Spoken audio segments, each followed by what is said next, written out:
June 6, 1944, Omaha Beach. Colonel Dieter Kruger of the Wehrmacht watched from a concrete pillbox as wave after wave of American forces slammed into the beachhead. German guns ripped through the first ranks, bodies floating in the surf. But the attackers didn't stop. If anything, they moved faster, more precise. They advanced with a discipline and fury that shook every assumption the Nazis had about American troops. We were told these were spoiled boys from soft cities, Kruger later wrote in his diary, recovered after the war. But they moved like wolves. No hesitation, no fear, not men, machines. What Kruger didn't know, not yet, was that many of the men charging up Omaha that day weren't regular Army infantry. They were U.S. Marines, temporarily deployed from the Pacific. Hitler's generals had expected indecision and chaos. What they got was relentless assault, discipline that didn't crack, and a tempo that didn't let up. Nazi high command had long dismissed Americans as decadent, their military weak and disorganized. Propaganda painted them as jazz-loving cowards who would crumble under fire. But those illusions collapsed under the boots of men who advanced through machine gun nests without flinching. Marines who charged bunkers with flamethrowers, riflemen who fought with the kind of coordinated violence that no German defense plan had accounted for. Across France, in the hedgerows near Saint-Lô, Wehrmacht officers reported squads of Marines slipping silently through gaps, appearing where no unit should be. Night attacks, coordinated ambushes, precise fire and move tactics, all deployed with uncanny speed. The Germans had trained for battle with disciplined armies, not for this. Not for men who treated pain and death as acceptable parts of the job. Captured Nazi soldiers called them black-hearted ghosts, not because of their uniform color, but because they never stopped, day or night, in snow or rain. You couldn't predict them. You couldn't slow them down. You could only try to kill them before they reached your line, and usually you failed. In the Ardennes forest during the Battle of the Bulge, a panicked Wehrmacht field officer radioed HQ with a desperate message. "The Marines have arrived. We need immediate reinforcements, or we will be erased." His unit never received those reinforcements. By the time American tanks reached the area, the Marines had already cleared the town, burned out the bunkers, and buried their dead. What terrified the Nazis more than anything wasn't just the Marines' ability to kill. It was their indifference to dying. Wehrmacht doctrine assumed that a 30% casualty rate would cripple most Allied units. Marines took 50% losses and kept attacking. Squad leaders were killed, corporals stepped up, flamethrower teams wiped out, ammo men picked up the tanks and kept moving. It wasn't courage, it was policy. Marines accepted casualties like accountants accept overhead. The mission came first, no matter the price. A German artillery officer who survived the crossing of the Rhine described what he saw in disbelief. The Marines came across the river under heavy fire, their boats shredded before reaching the far bank. But those who made it across didn't hide. They attacked. Soaking wet, frostbitten, crawling through mud, they assaulted trenches with grenades and fixed bayonets. "We were trained to expect hesitation," the officer said, but they didn't even pause. They attacked as if death meant nothing. It didn't help that every Marine had access to overwhelming American firepower, artillery, naval gunfire, flamethrower tanks, air support. If a German position held too long, it was erased from the map. Marines didn't try to outmaneuver, they destroyed. But what broke the spirit of the Nazi defenders wasn't just the material advantage, it was the culture behind it. Marines were trained from day one to suffer, to endure. Boot camp wasn't preparation, it was demolition. Recruits were broken down to nothing, then rebuilt with one purpose: complete the mission, no matter what. German interrogators couldn't comprehend it. Prisoners from Army units could be reasoned with. Marines, they just stared at the wall, said nothing. Or worse, they smiled. One SS commander captured in April 1945 said of the Marines, "You could see it in their eyes. They had already accepted death. That made them impossible to stop." The final straw came not in France, but in southern Germany. As Marine units pushed into Nazi territory in the spring of 1945, they uncovered the full extent of Nazi crimes: concentration camps, torture sites, execution fields. The reaction was instant and unforgiving. Entire Marine companies went silent. Officers stopped giving long speeches. Orders became cold, efficient. Every bunker was taken, every defender killed. A German unit disguised as civilians was captured near one such camp. When the deception was uncovered, not a single Marine hesitated. They weren't soldiers anymore, one Wehrmacht survivor said. They were retribution. That's what the Nazis learned too late. The Marines didn't just fight to win, they fought to finish the job. They didn't pause for diplomacy. They didn't wait for backup. Once they were unleashed, they didn't stop. One final quote from General Helmut Richter, written in a report buried deep in the Nazi archives, said it best. "The Marines are not like other Allied units. They are not here to liberate. They are here to annihilate. Against such men, fortifications are meaningless. Morale is meaningless. Only time remains, and it runs out quickly." That was why the Nazis feared the Marines more than any other unit. Not because they were more numerous, not because they had better tanks or bigger bombs, but because when the Marines were sent in, it meant someone had decided that this fight needed to end. Fast, brutally, without compromise. And when the Marines said they'd take the objective, they did. No matter how many had to fall to get there. The terror the Nazis felt toward the American Marines didn't come from a single battle. It came from a pattern of ruthless precision, of unstoppable momentum, of an enemy that turned every rule of warfare on its head. Unlike other Allied forces, Marines weren't designed for defense or occupation. They were built to land, attack, and finish. No fallback, no retreat, no negotiations. It became a grim joke among Wehrmacht officers. If the Marines are in your sector, you are already dead. You're just waiting to find out how. In early March 1945, near the German city of Remagen, SS officer Karl Braun watched as his men scrambled to fortify the town's defenses. They had reports that an American unit was advancing, armor, infantry, engineers. But something felt different. There was no pause, no probing attacks, just relentless movement. By the time Braun realized what was happening, Marines had already breached the outer perimeter. His final message before capture was brief. "These are not ordinary soldiers. They do not stop. Tell Berlin." Berlin never answered. It wasn't just their aggression, it was their adaptability.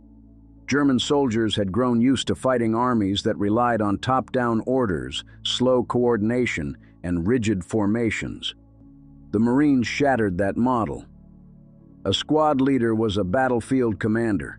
A fire team could change the outcome of an entire engagement. Communication was constant.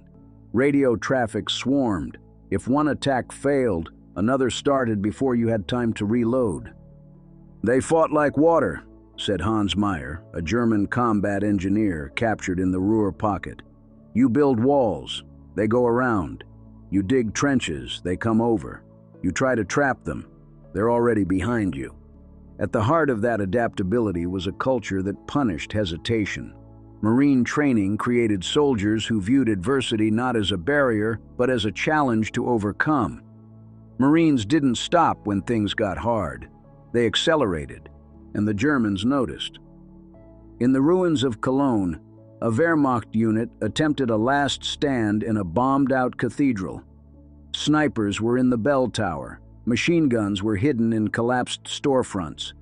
A battalion of Marines cleared it in 4 hours. The final gunner was found burnt alive in his position, not by luck or accident, but by design. Marines had flushed every corner with flamethrowers, taking no chances, accepting no delays.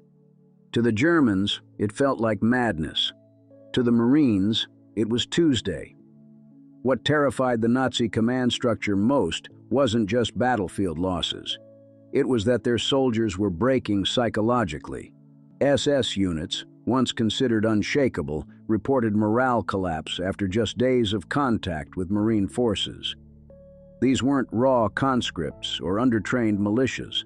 These were veterans, men who had fought on the Eastern Front, who had stared down Soviet artillery barrages and survived.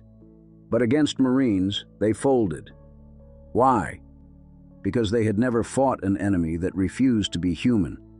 Marine units advanced through towns with such totality that it felt inhuman. They slept in mud, in ruined buildings, in frozen trenches, and emerged sharper than ever.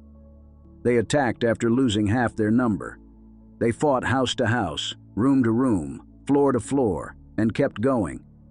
If you killed one, 3 more came. If you wiped out a squad, another squad took their place within minutes. They were not immortal. They just acted like it. In Nuremberg, a German company held a fortified intersection with anti-tank guns and heavy machine guns. The approach was a kill zone. Marines advanced anyway. The first wave died. The second wave made it halfway. The third wave used the bodies of the first 2 as cover to reach the barricades. Grenades followed, then fire, then silence. A German survivor later told interrogators, "We did not fear death. We feared the moment when the shooting stopped and we realized the Marines were already inside." The pace of operations was another source of fear. German commanders planned battles in phases: artillery prep, probing attacks, regrouping, final assault. The Marines didn't operate in phases. They collapsed time. Their artillery and armor didn't support the infantry. It moved with it. They didn't take a town in a week. They took it in a night. And then they kept moving. There was no rhythm, no chance to reset. And for every Marine on the front line, there were 10 behind him, fueling the machine. American logistics were as deadly as their rifles.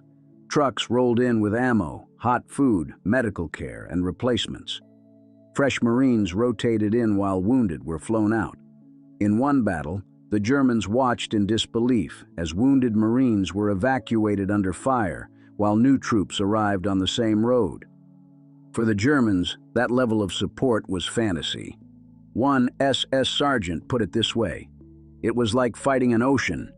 You kill one wave, another crashes down. You kill that one, another comes." We had bunkers. They had factories. Even German officers respected it. Colonel Franz Bechtel, captured near Munich, said in his debriefing, "The Americans have many strong units. The airborne are precise. The Rangers are clever. But the Marines are inevitable." That inevitability broke more German defenders than bullets ever could. The psychological toll became clear as the war neared its end. Marines would radio surrender offers to surrounded towns. Sometimes entire garrisons gave up before a shot was fired, not because they were cowards, but because they had heard the stories. They had seen the aftermath: bunkers reduced to rubble, machine gun nests burned black, entire platoons vanished from the map. There's a story, hard to confirm, but passed down through Marine units, of a German officer captured near Stuttgart. When asked why he surrendered, he answered, "Because you are the men they send when diplomacy fails. Because your arrival means this place is already gone." That was the reputation the Marines had earned by 1945, not just as elite soldiers, not just as fierce warriors, but as the end of the line, the final option. When Marines showed up, the war wasn't going to be negotiated. It was going to be ended. By any means necessary. There was no handbook for how to fight the Marines. No doctrine, no training exercise that could prepare German troops for what they faced when those men in green descended on a city, a hill, or a fortified line. Because the Marines didn't just fight, they overwhelmed. They didn't care how many defenders held the position, how deep the bunkers were, or how hopeless the terrain looked. They attacked, and they kept attacking until the objective was theirs, or every last one of them was dead. In early April 1945, in the forests outside Kassel, a battalion of German paratroopers, the Fallschirmjäger, veterans of Italy and the Eastern Front, were ordered to hold the line against an approaching American force. They were well armed, dug in, and confident. The morning fog was thick, the approach through narrow forest trails perfect for ambush. The Marines came anyway. The first contact was brief, a forward patrol that was cut down. The Germans expected that would buy them a few hours. It bought them 10 minutes. When the counterattack came, it wasn't with caution. It was with violence. Squads advanced under machine gun fire, bounding between trees, using mortar smoke like a cloak. Flamethrower teams moved up the flanks. Explosives shattered bunkers that had been months in construction. The entire line collapsed before lunch. What stunned German survivors wasn't the firepower, it was the mindset. "They attacked like they were already dead," said one prisoner, "like they had nothing to lose." That was the Marine mentality, and it came from the core of how they were trained, broken down to nothing and rebuilt into something that existed only to move forward. In the ruins of Frankfurt, the same pattern repeated. Marines entered a city expected to take a week to pacify. It took them 3 days. They moved like ghosts through rubble, turning every collapsed building into cover, every basement into a strong point. German defenders, expecting cautious, methodical urban tactics, were instead hit with relentless assaults that ignored conventional doctrine entirely. If a sniper held the top of a building, Marines didn't surround it. They burned the building down. If a machine gun fired from behind sandbags, Marines didn't wait for artillery. They charged. If a street was too narrow, too exposed, too well defended, they took it anyway. And behind every squad was the weight of American industry. Tanks arrived where tanks shouldn't have been able to go. Bulldozers cleared paths through wreckage. Engineers rebuilt bridges overnight. Ammo never ran out. Food was hot. Radios worked. Every time the Germans thought they'd bought a break, another Marine unit rolled in. The terrifying thing wasn't that Marines were stronger or smarter. It was that they simply didn't stop. A German officer, interrogated after surrendering near Regensburg, put it best. "We had soldiers who would die for Germany, but they had soldiers who would die for each other."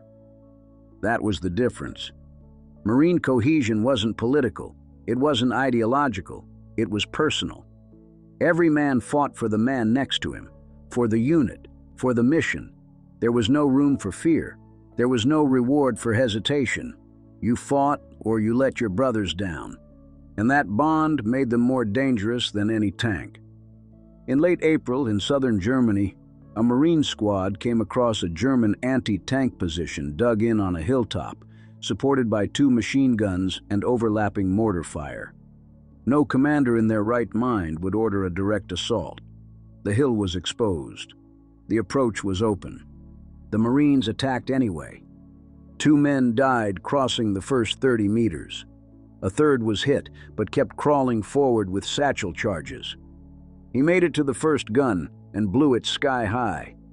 His team followed, 6 men against an entire platoon. They cleared the hill in under 10 minutes. The official report called it an aggressive action under fire. The Germans called it something else, suicide with strategy, because that's what it felt like. Fighting the Marines was like fighting men who had made peace with death before the first bullet was fired. That mindset, paired with bottomless support and brutal coordination, was the nightmare scenario for any defender. And the longer the war dragged on, the worse it got. Every Marine victory sent shockwaves through the German command. Cities that were supposed to hold for weeks fell in days. Units that were considered elite crumbled. Entire sectors began to withdraw at the first sign of Marine movement. They knew what was coming. Not just bullets, not just tanks, but the relentless, choking certainty that you would be ground down, that your position would be erased, that your best wasn't good enough. Berlin fell before the Marines could reach it, but the fear reached it long before they did. In captured communications between Nazi officers, references to Marine units were written with urgency, usually reserved for entire divisions. One officer wrote, "We must avoid contact with the American Marines at all cost. They fight without pause and with no fear of loss. There is no point of negotiation. That wasn't just tactical recognition. That was psychological collapse." Even as Germany surrendered in May 1945, rumors circulated of Marine units preparing for occupation. Wehrmacht troops who had fought in France, in Poland, in Russia, surrendered instantly at the mention of Marine arrival. They weren't afraid of being mistreated. They were afraid of being defeated again. Because the Marines didn't just win. They didn't just conquer territory. They erased the idea that Germany could ever have won in the first place. They exposed the fatal lie at the heart of the Nazi war machine, that discipline, ideology, and spirit alone could overcome material reality. That propaganda could match logistics. That courage could substitute for coordination. The Marines proved otherwise. They were courage with coordination, spirit with supplies, fire with fuel, an unstoppable, self-reinforcing loop of aggression, firepower, and loyalty. You didn't beat them. You didn't outlast them. You just waited to see how long you could hold on before they finished what they came to do. The worst part wasn't the gunfire. It wasn't the artillery. It wasn't even the flamethrowers. It was the silence between the attacks. Because when the Marines went quiet, German defenders knew what came next wasn't retreat. It was preparation. A captured officer from the 11th Panzer Division, speaking to Allied interrogators after the surrender in Bavaria, described the experience simply, "We feared the noise, but we feared the silence more." In those silences, Marines coordinated, not from headquarters miles away, but from the field. Squad leaders, fire team leaders, radio men.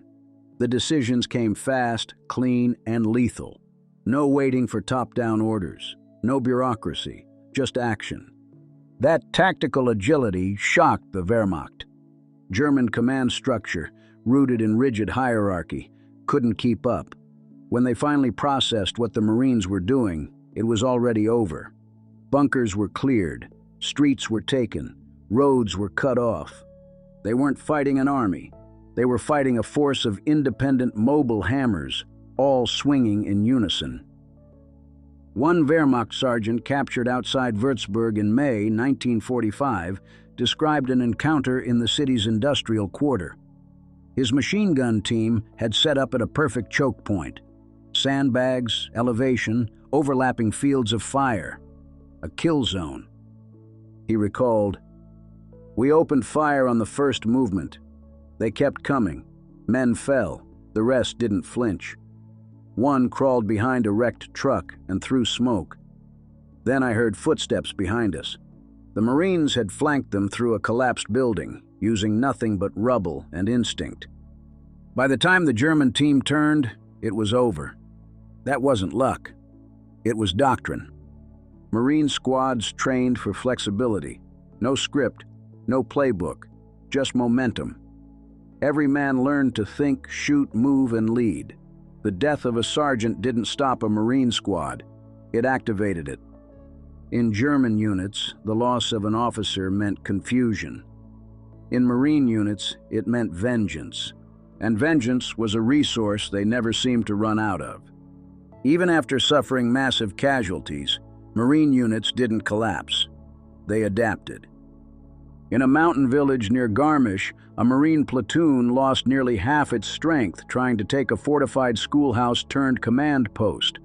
Most units would have pulled back, regrouped, waited for armor. The Marines dug in that night. They patched their wounded. They redistributed ammunition. And at dawn, they attacked again with just 17 men. They took the building. No support, no backup. 3 men died. 9 were wounded. The other 5 held the position until reinforcements arrived. The after-action report described their success as unexpected. But for those who fought them, Germans, Italians, even fellow Americans, it wasn't.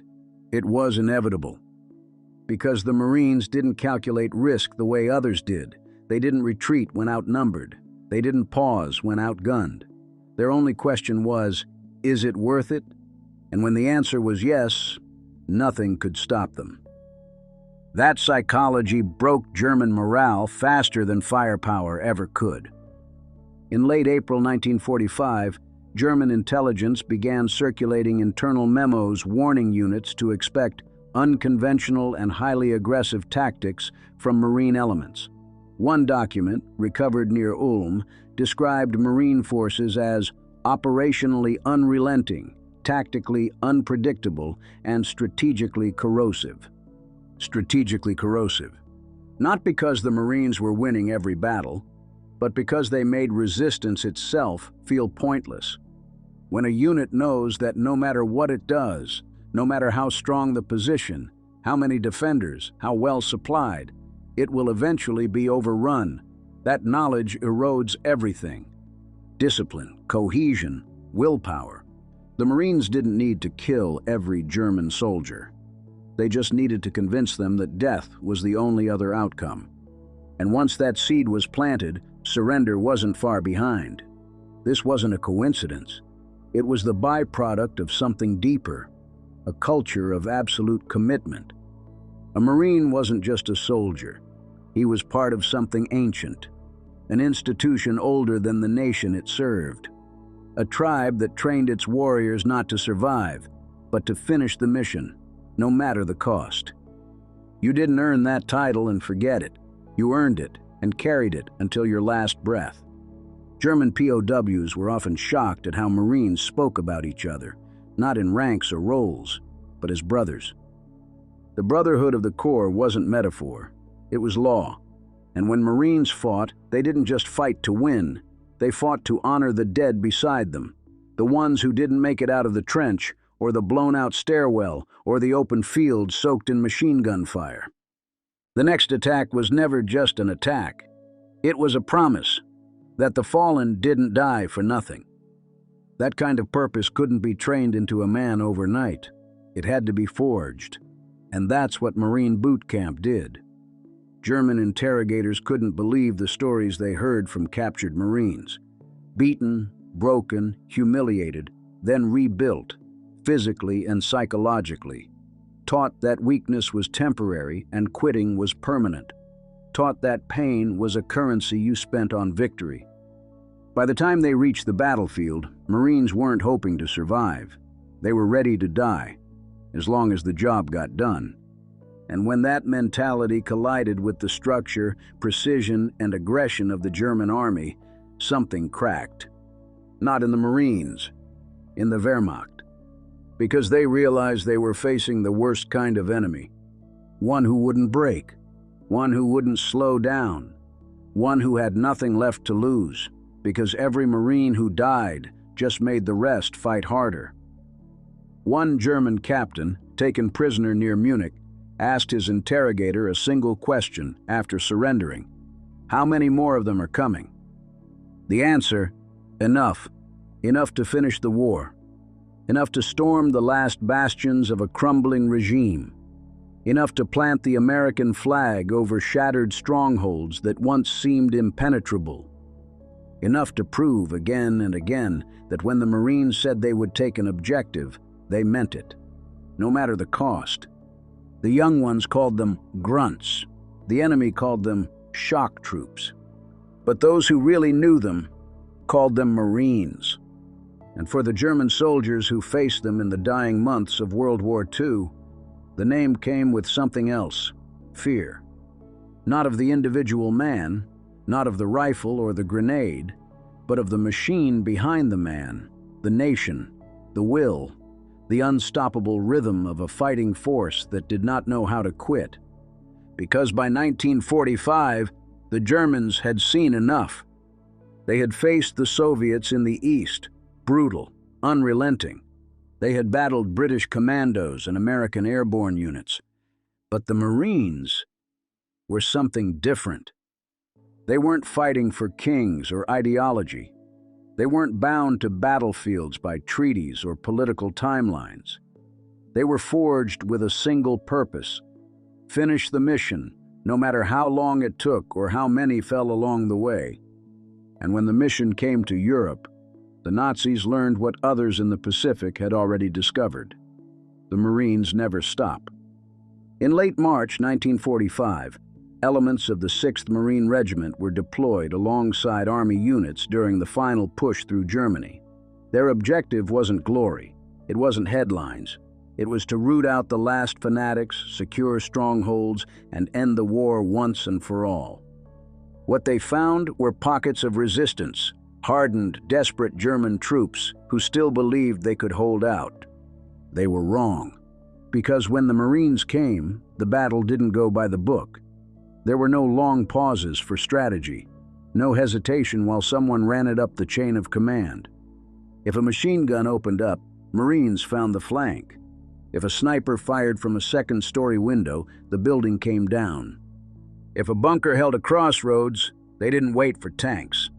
They took it with fire, steel, and grit. One Marine squad leader, Corporal Ray Chandler, wrote a letter home after taking part in the capture of a German rail hub.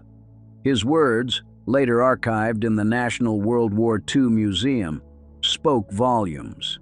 "We don't fight for medals, Ma. We fight for each other. We fight to go home. And if some Nazi is standing in the way of that, then we go through him. That's the job." That spirit, raw, unfiltered, and uniquely American, was what set the Marines apart. They didn't need speeches. They had each other. And as the war entered its final phase, even the enemy recognized it. Captured Wehrmacht officers remarked on the way Marines operated, how they used cover, how they trusted one another, how they kept moving forward even when logic said to fall back. One German lieutenant called it organized madness. But it wasn't madness. It was discipline, sacrifice, brotherhood. Back in the States, the country watched in anxious silence. Newsreels showed grainy footage of burned-out towns, smoldering tanks, and rows of white crosses. But what couldn't be captured on film was the feeling, the unshakable knowledge that young men, barely out of high school, were paying the final price in places most Americans had never heard of. And the Marines paid that price willingly, because they understood something that every older American watching this now already knows in their bones. Freedom isn't free. It never was. It's earned, inch by inch, yard by yard, in blood, sweat, and sacrifice. And while many fought in that war with courage, the Marines brought something else to the battlefield: a certainty, a finality. When they showed up, the job got done. Not because they were better men, but because they believed in something bigger than themselves. They believed in the flag on their shoulder. They believed in the men to their left and right. And they believed that evil, real, undeniable evil, had to be stopped, even if it meant dying in a foreign land. One story stands out. Near the town of Bopfingen, a Marine platoon was tasked with clearing a hill held by entrenched German infantry. The approach was wide open. No cover, no trees, just 300 yards of pure exposure. The plan was to wait for armor, but the tank support never arrived. So the Marines moved anyway. The first man went down within seconds, then another, but the rest didn't hesitate. They surged forward, crawling, sprinting, returning fire.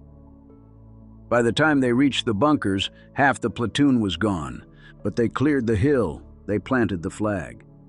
And when reinforcements arrived later that evening, all they found were spent magazines, smoldering bunkers, and 17 Marines, tired, bloodied, but standing. That's not Hollywood. That's history. That's what happened when American grit met German fortification, when the iron will of the Corps collided with the last desperate defense of a crumbling Reich, and the message sent across every hill, field, and city block was clear. The Marines were here. And that meant the end was coming. For older Americans watching this, veterans, sons, and daughters of the greatest generation, this isn't just a story about war. It's a story about identity, about what it meant, and still means, to be an American, about showing up when it matters, about finishing what you start, about paying the price, not for personal glory, but for the next generation. The young men who wore the eagle, globe, and anchor didn't think of themselves as heroes, but they carried the burden of history on their backs, and they never dropped it. They bled so others could live free. They fought so the world would never again fall to darkness. And for every German soldier who thought the war could still be won, the arrival of the Marines brought one bitter truth. You can't beat men who are willing to die for each other, not with trenches, not with tanks, not with ideology. Because the Marines weren't fighting for conquest, they were fighting for home, and they never lost sight of it. Not for one step, not for one shot, not for one single moment of that long, bitter march to victory. The war ended. The uniforms were folded. The rifles were stored away. The ships came home. But the memories, they never left. And for those Marines who survived the march through Europe, through the mud, blood, and heartbreak, the hardest part wasn't the fight. It was the silence that followed. They came home to parades, to flags waving on Main Street, to hugs that lasted forever. But deep inside, they carried names and faces no one else knew. Brothers lost on cold hillsides, friends who didn't make it out of that last firefight, letters that were written but never read. For those who served and those who waited, the war never really ended. It just changed shape. It became something sacred, a folded flag on the mantel, a purple heart in a velvet case, a photo of a young man in uniform, forever 19, staring back from the wall with eyes full of promise. These weren't just soldiers. They were someone's son, someone's husband, someone's father who never came home to see his child grow up. They were boys who became men on foreign soil, fighting for people they'd never met, in towns they couldn't pronounce, because their country asked them to, and they answered without hesitation. We talk today about courage, about sacrifice, about patriotism. But for the men of the United States Marine Corps who stormed those towns, crossed those rivers, and climbed those hills under enemy fire, those weren't ideas. They were lived realities. They were muscle memory. They didn't call themselves heroes. They just did the job. And then they came home, bought houses, raised families, went to church, and tried to live quiet lives. But make no mistake, the freedom we enjoy today was paid for by their youth, their blood, and in too many cases, their lives. As Americans, we owe a debt that cannot be repaid. But we can remember. We must remember. Because history is not just something in books. It's something we carry in our names, our towns, our families, and in the stories of those who stood when others fell. Men like Private Harold Buddy Jenkins, killed clearing a machine gun nest in Bavaria just weeks before the war ended. He was 20 years old. His mother received the telegram on a Sunday morning. Men like Sergeant Lou Ramirez, wounded 3 times in France, refused evacuation each time, and helped lead his platoon into Germany. He made it home, raised 5 kids, and never spoke of the war until the day he died. Men like Corporal James Red O'Donnell, who dove on a grenade to save his squad. He didn't come home, but every one of his brothers did. Their names aren't in textbooks, but they're written in stone, on memorials, in cemeteries. in the hearts of the families who still remember. And for those of us lucky enough to have grown up in the peace their sacrifice purchased, we have a responsibility to speak their names, to share their stories, to ensure the next generation knows what it costs to build the world we live in. Because if we forget, we risk losing the very soul of who we are. That's why this channel exists.